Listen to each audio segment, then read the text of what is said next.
along or directs the child, there will be little learning and scant growth. Until the 1980s, American children had the time and the freedom to engage in unsupervised free play and exploration. But for a variety of reasons covered in this book, by the 1990s, American parents had developed a collective paranoia about what would happen to their children if they were ever to be unguarded by an adult, even for a moment. Safety became a sacred value, carried to absurd levels that gave Skenazy ample material for comedy. She is really funny. But the massive society-wide deprivation of childhood freedom is no laughing matter.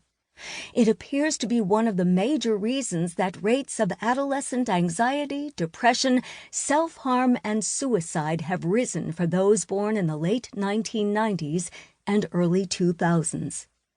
Skenazy is on a mission to help parents and schools give kids the freedom they need to develop into healthy, capable, autonomous adults. This updated edition of Free Range Kids will show you how to do it. It can be challenging. You have to trust your child, trust Skenazy, and trust other people in your community.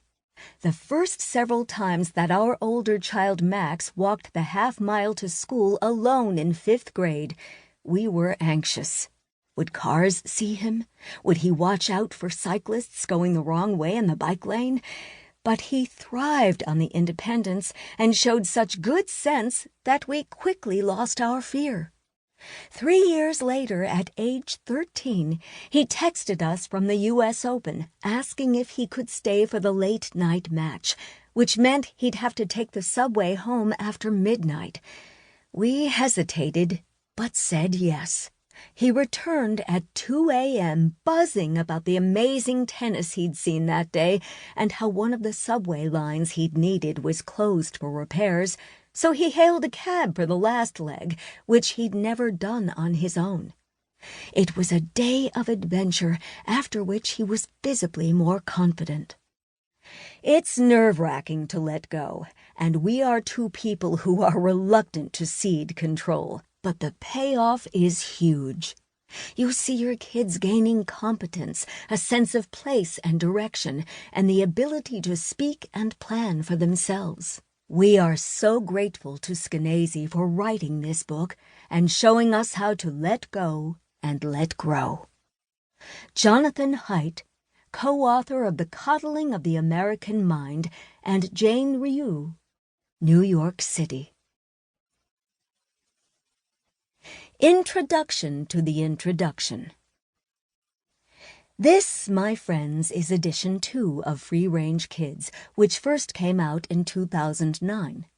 Yes, that means that now my Muppets are 20-ish and irrelevant, and the other day one of them actually mentioned hair loss. So let's talk about your Muppets, still plenty hairy, and your role in raising or teaching them. As a parent or educator, you are up against a culture obsessed with what I call worst first thinking. Thinking up the very worst case scenario first and proceeding as if it is likely to happen. So the book you hold here will, I hope, help you to see and seethe, just like the See and Say toy, but for an older crowd. See how the culture is driving us nuts with worry and seethe away. But then I hope you'll unwind a teeny bit, too. This second edition should help. It's revised and updated, and while it skips COVID, because I really hope it'll be in the rearview mirror by the time you're reading this, it is plump with new chapters on tech, anxiety, the upside of downtime, and a chapter especially for educators. Consider it new and improved, now with extra sanity. Not that edition 1 was such a slouch. That book inspired a reality TV show, World's Worst Mom, canceled after 1 season, but still. Now it's on YouTube.